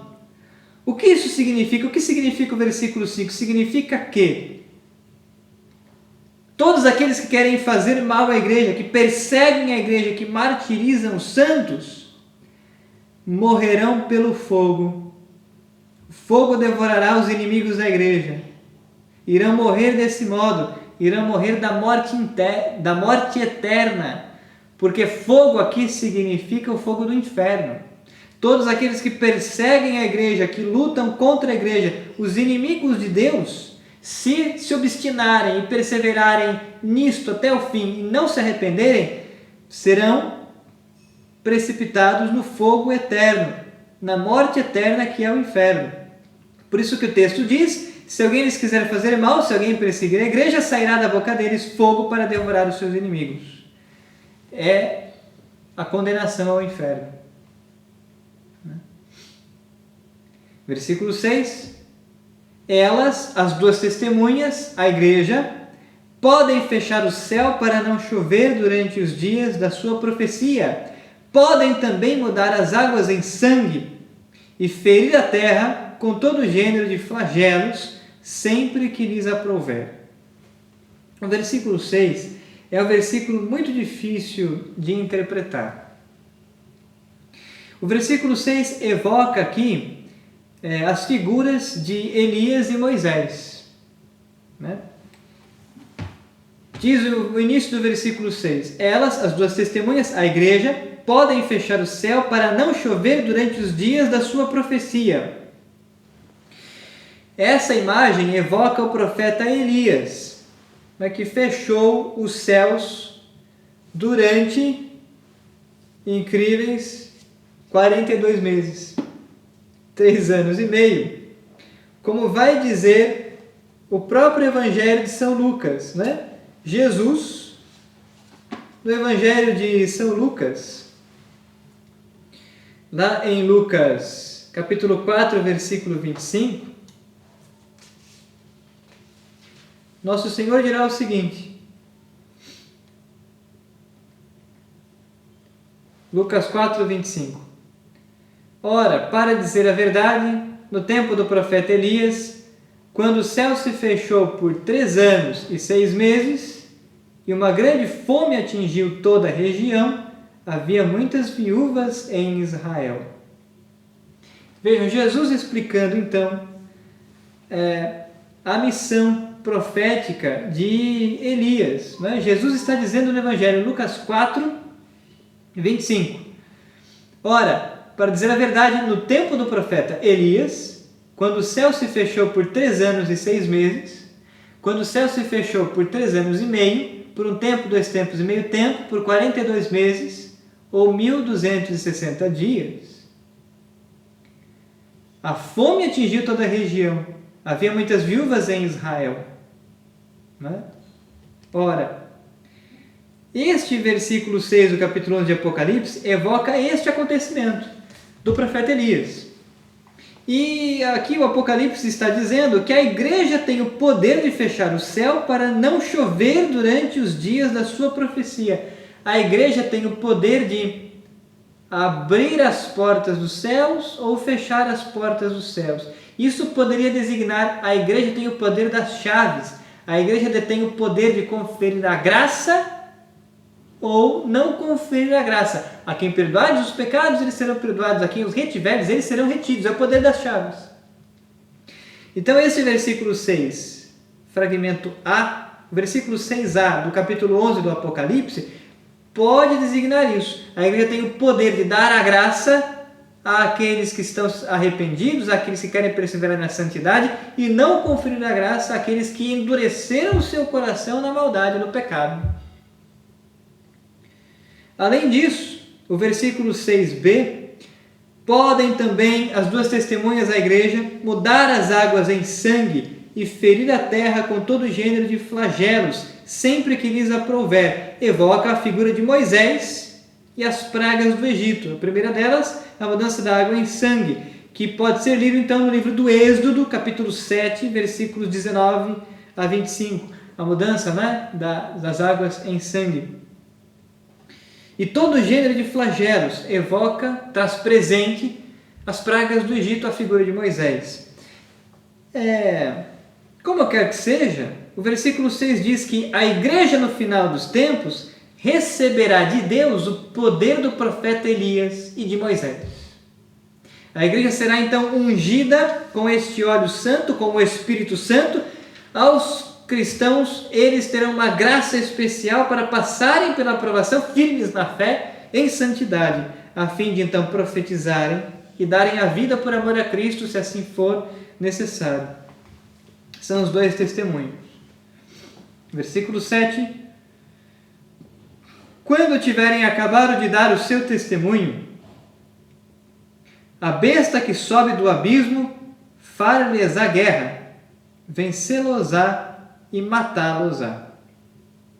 Então quer dizer, quando tiverem acabado de dar o seu testemunho, quando as duas testemunhas tiverem acabado de dar o seu testemunho, quando a igreja tiver acabado de dar o seu testemunho, que durará quanto tempo? Durará 42 meses. Quando este tempo de perseguição estiver chegando ao fim, a besta que sobe do abismo far-lhes-á guerra. Quem é a besta? A besta é a impiacidade, a cidade do demônio, a sociedade dos maus anjos e dos maus homens. Enquanto a cidade de Deus é a sociedade dos santos anjos e dos santos homens, a cidade do demônio, a besta, é a sociedade dos maus anjos, os demônios e os maus homens. A besta indica um governo, portanto, uma sociedade perversa, uma sociedade composta por demônios e anjos maus, os demônios que vão incitar os homens maus a perseguirem a igreja, os homens que estão obstinados na sua maldade, no seu pecado mortal, que não querem se arrepender. A besta indica esta sociedade, a besta indica um governo, né? Que sobe do abismo, ou seja, que sobe do inferno, uma sociedade que é incitada pelo demônio. Já vimos isto, não é? Quando, lá na quinta trombeta, no início do capítulo 9, vimos que a estrela Absinto caiu do céu e o poço do abismo foi aberto. Essa besta sobe do poço do abismo, ou seja, do inferno. Essa besta é uma sociedade. São os homens perversos, os mundanos, os ímpios, que incitados por Satanás irão perseguir os santos e irão perseguir a igreja. A besta far-lhes-á guerra, vencê-los-á e matá-los-á. Então, martírio. O martírio das duas testemunhas, isto é, o martírio de muitos que pertencem à igreja. Nestes últimos tempos, muitos irão morrer por amor a Cristo e ao Evangelho.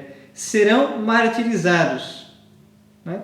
E o mal vai ter uma aparente vitória, uma aparente e temporária vitória, que não durará muito tempo. Mas vamos dar algum fundamento para dizer então que esta besta é uma sociedade. Quem é que faz essa exegese? Santo Agostinho. Santo Agostinho, em uma obra que se chama A Cidade de Deus. Santo Agostinho, no De Civitate Dei, livro 20, capítulo 14, é Santo Agostinho quem faz esta exegese.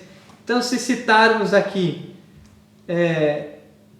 o próprio texto de Santo Agostinho, ele vai dizer o seguinte: já acima dissemos que por bestas se pode bem entender a própria cidade ímpia, uma sociedade, um governo. O seu falso profeta é o anticristo.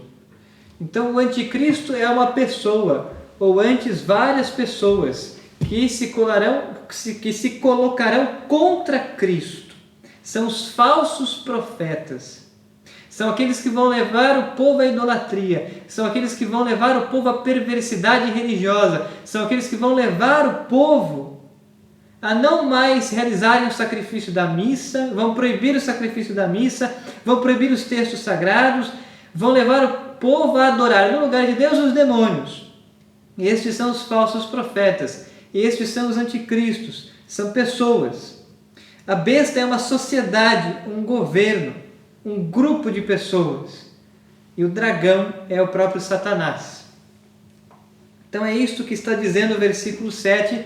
Depois desses 42 meses, ou seja, depois deste tempo limitado de perseguição contra a igreja, a besta que sobe do abismo, ou seja, essa organização, esse Estado, este governo, esta sociedade ímpia, esta ímpia cidade dos maus homens incitados pelos demônios, os maus anjos, a besta que sobe do abismo fará guerra contra a igreja, irá vencer essas testemunhas e matá-las. São os mártires, indicam o martírio dos santos nestes últimos tempos. Versículo 8: os seus cadáveres ficarão estendidos na grande praça. Os seus cadáveres ficarão estendidos na praça da grande cidade, que em linguagem figurada se chama Sodoma e Egito, onde também o seu Senhor foi crucificado. Então vejam, onde também o seu Senhor foi crucificado. A igreja passará pelo Calvário como Cristo passou pelo Calvário. A igreja será crucificada, martirizada como Cristo foi crucificado, como Cristo foi martirizado. Onde o seu Senhor também foi crucificado, diz o versículo 8. Então seus cadáveres, isto é, os cadáveres das testemunhas, ou seja, os mártires da igreja, nesta sexta trombeta, nesses últimos tempos, ficarão estendidos na praça da grande cidade. Que grande cidade é esta? A cidade ímpia, a cidade do demônio, a sociedade dos maus homens e dos maus anjos. Não é? Esta grande cidade, que em linguagem figurada se chama Sodoma e Egito, mas à frente do capítulo 12 vai chamar-se Grande Babilônia. Essa grande cidade é a cidade ímpia, a sociedade então dos maus anjos e dos maus homens, que está sob a influência de Satanás. Diz o autor sagrado em Apocalipse 11, versículo 8, essa grande cidade em linguagem figurada se chama Sodoma e Egito. Por que em linguagem figurada esta ímpia cidade se chama Sodoma e Egito? Sodoma evoca os vícios, a imoralidade e a perversão, tal como vai ser descrito lá em Gênesis. Né? Gênesis 19, versículos de 1 a 25, descreve então a imoralidade, a perversão e os vícios de Sodoma e Gomorra. Né? Significa que os mundanos, os gentios, os homens deste século se entregarão à imoralidade, à perversão, aos vícios, ao pecado mortal habitual. Já não precisa de grande hermenêutica para levantar os olhos e olhar à volta e perceber que o nosso mundo contemporâneo já está caindo nisso, já está muito avançado nisso. Então essa grande cidade, essa ímpia cidade se chama Sodoma por causa disso, imoralidade, perversão e vícios, e se chama Egito, porque da mesma maneira como o Egito se tornou perseguidor do povo de Deus, esta ímpia cidade irá perseguir os cristãos. Esta ímpia cidade, ou cidade do demônio, irá perseguir a igreja, irá perseguir os cristãos, e muitos mártires irão morrer, onde também o seu Senhor foi crucificado. É isto que significa o texto. Versículo 9. Gente de diversos povos, tribos, línguas e nações olhará para os seus cadáveres durante 3 dias e meio e não os deixará sepultar. Então quer dizer, os cadáveres dos mártires, daqueles que morrerem por amor a Cristo e ao Evangelho, ficarão sem serem sepultados durante 3 dias e meio.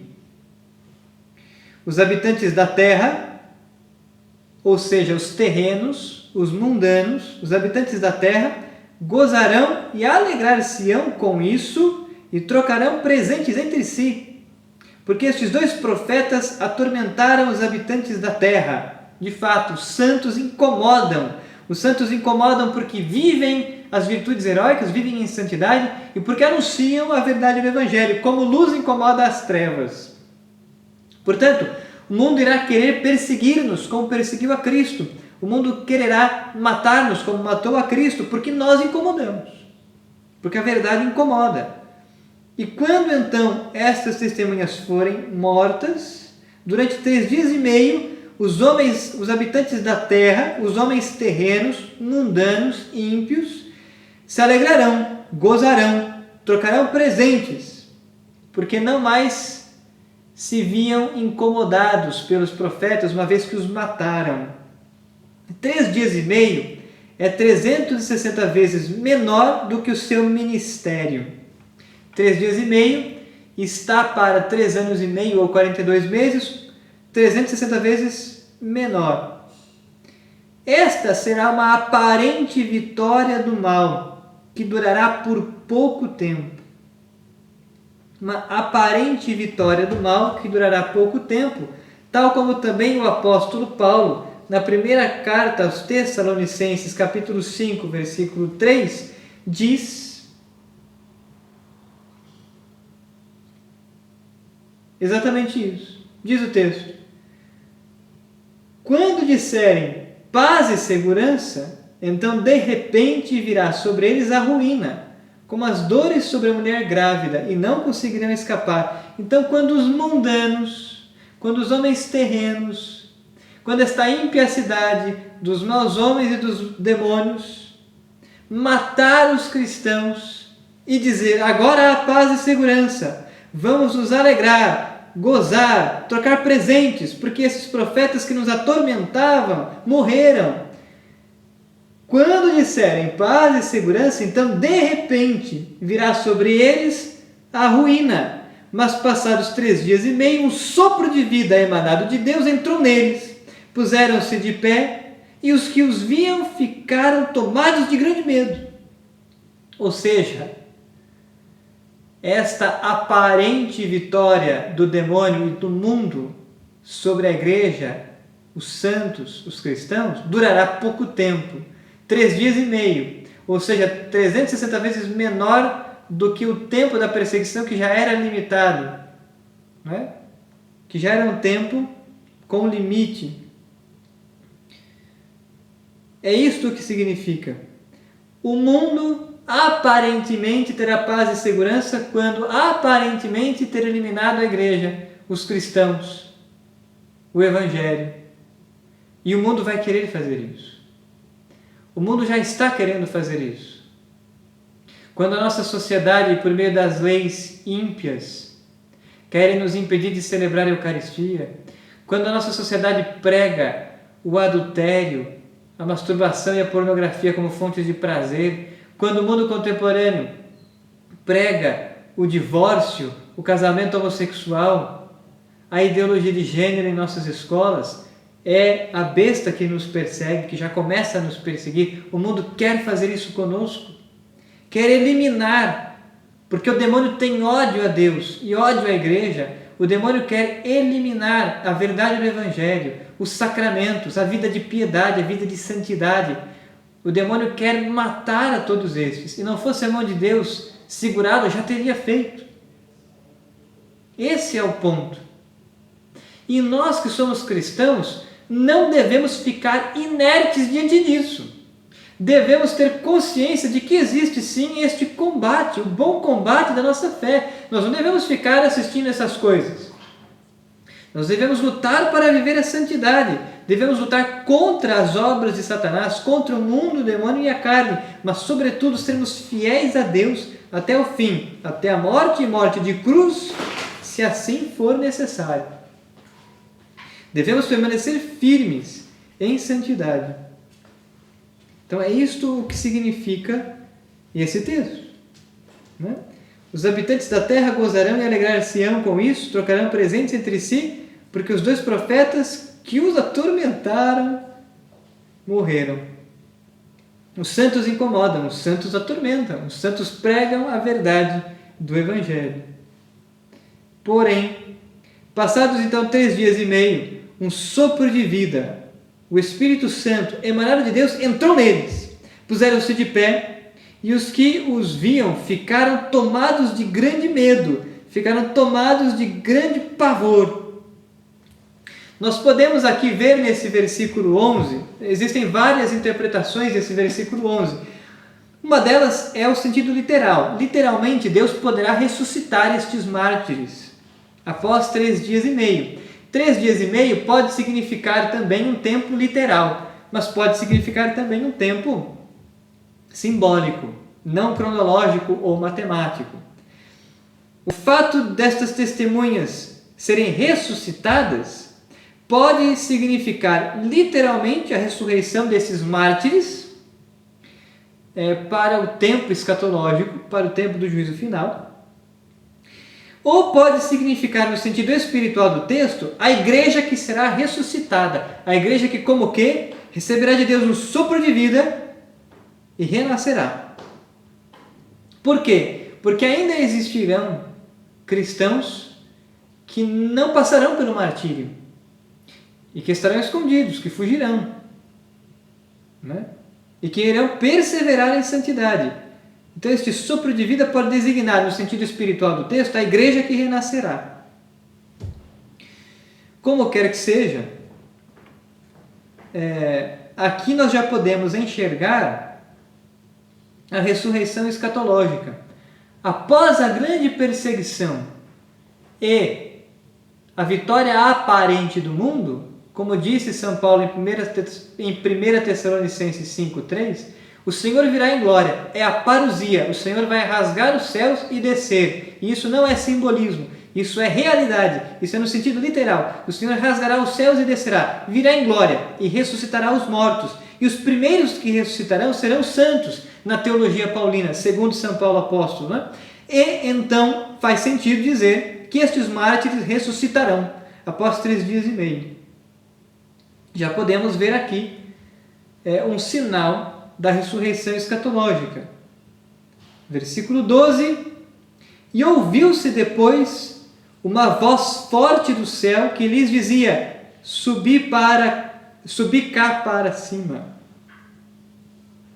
E eles subiram ao céu, numa nuvem, à vista dos seus inimigos.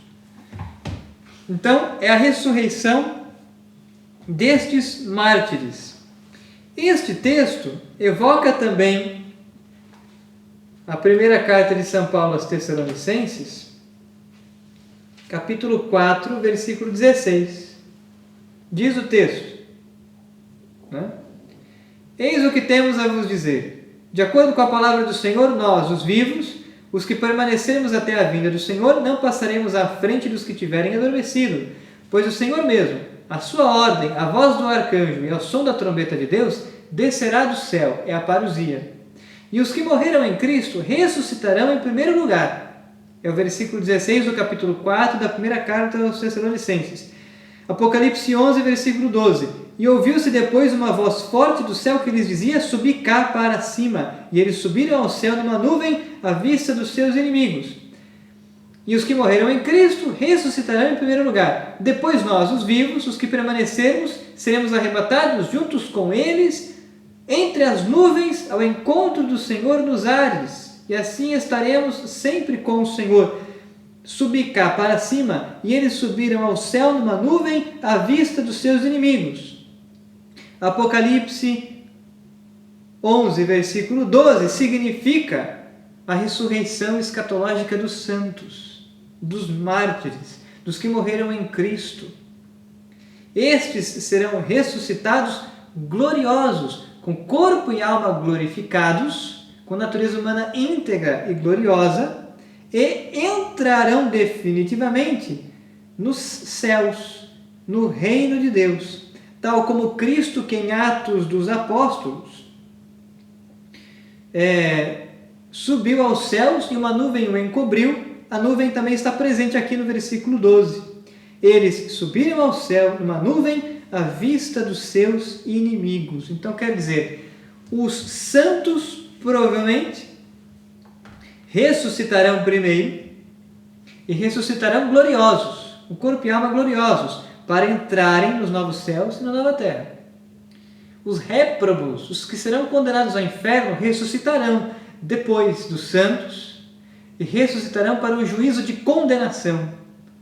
Ressuscitarão não gloriosos, mas incorruptíveis, para serem condenados com natureza humana íntegra e incorruptível ao inferno, para sofrerem as penas do inferno, e estes são os inimigos. Versículo 13. Naquela hora sobreveio grande terremoto, ruiu a 10ª parte da cidade, e morreram no cataclismo 7.000 homens. Os sobreviventes, cheios de medo, deram glória ao Deus do céu. Então aqui nós temos de novo uma exegese muito difícil do texto. Porque se interpretarmos também o versículo 13 nesta perspectiva da ressurreição escatológica e do juízo final, nós poderíamos dizer, naquela hora sobreveio grande terremoto. É o tremor do juízo final para os réprobos. O terremoto significa aqui o tremor, o temor, o pavor que os maus anjos e os maus homens viverão por ocasião do juízo final, porque serão condenados definitivamente ao inferno. Então, naquela hora sobreveio grande terremoto, ruiu a 10ª parte da cidade e morreram no cataclismo 7.000 homens.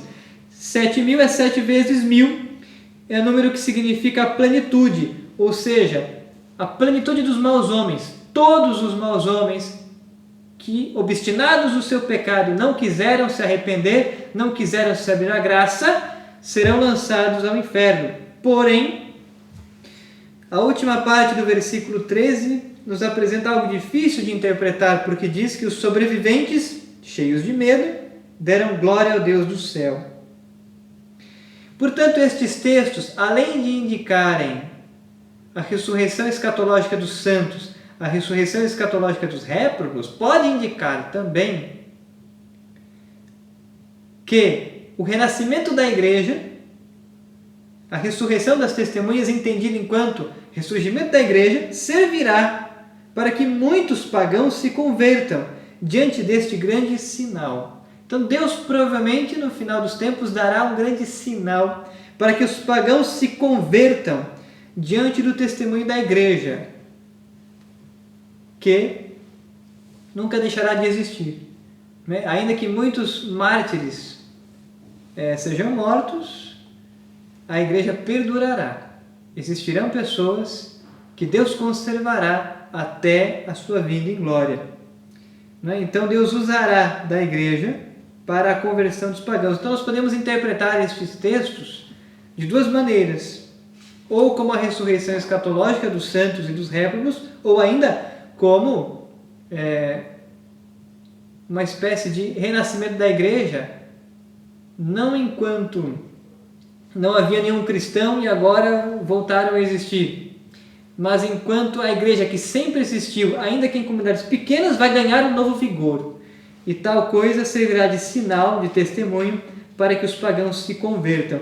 Diz o versículo 14: passou o segundo ai, eis que se aproxima o terceiro ai. Então, o segundo ai corresponde aos eventos narrados pelo soar da sexta trombeta. O terceiro ai será significado justamente no soar da sétima trombeta, que é a segunda parte ou segunda metade do capítulo 11. Porém, como o nosso tempo já vai adiantado, nós vamos encerrar a aula de hoje por aqui. Na próxima aula, então, terça-feira da semana que vem, vamos retomar nossos estudos partindo do versículo 15 do capítulo 11 do Apocalipse e vamos entrar no capítulo 12 do Apocalipse e vamos dar sequência aos nossos estudos. Nos detemos em 14 versículos na aula de hoje, mas foi importante porque a partir de agora, cada vez mais, o Apocalipse irá descrever com certa riqueza de detalhes a perseguição derradeira que a igreja sofrerá, mas também o seu triunfo escatológico, a alegria da glória eterna e da ressurreição. E lembremos, lá no primeiro ciclo da carta às 7 igrejas, repetidamente, por 7 vezes, o apóstolo João disse: aquele que perseverar até o fim será salvo. Quem perseverar até o fim será salvo. Aqui também isto vale para nós, para os cristãos que viverem nestes últimos tempos. aqueles que perseverarem até o fim, mesmo diante da dor, mesmo diante do sofrimento, mesmo diante da perseguição, aqueles que abraçarem a cruz com Cristo e perseverarem até o fim, até a morte por Cristo, se preciso for, estes serão vencedores. Aquele que perseverar até o fim receberá a coroa da glória, o reino dos céus. Portanto, aqui se fazem necessárias, sobretudo, as 3 virtudes teologais: a fé, a caridade e a esperança. Crer nas verdades reveladas por Deus por meio da fé, amar a Deus mais que a nós mesmos e obedecer os seus mandamentos por meio da caridade. Colocar os nossos olhos fixos no reino dos céus, na salvação eterna, por meio da esperança.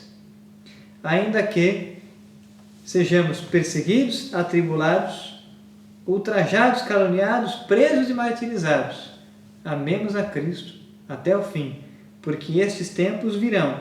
As Sagradas Escrituras não mentem. Longe de nós achar que a revelação divina mente para cada um de nós. Estes tempos virão. Preparemo-nos para eles. Eles estão às portas. Que sejamos santos, portanto. Que Deus esteja com cada um de nós.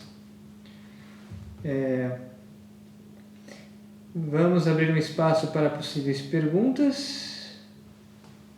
Acho que não temos, né? Não temos perguntas, então nós vamos encerrar a aula de hoje por aqui. Quero agradecer a todos vocês que nos assistem pelo canal Defensor Fidei. Na próxima aula, a 12ª, retomaremos então o capítulo 11 e entraremos no capítulo 12 e continuaremos nossos estudos sobre o Apocalipse. Muito obrigado e até a próxima.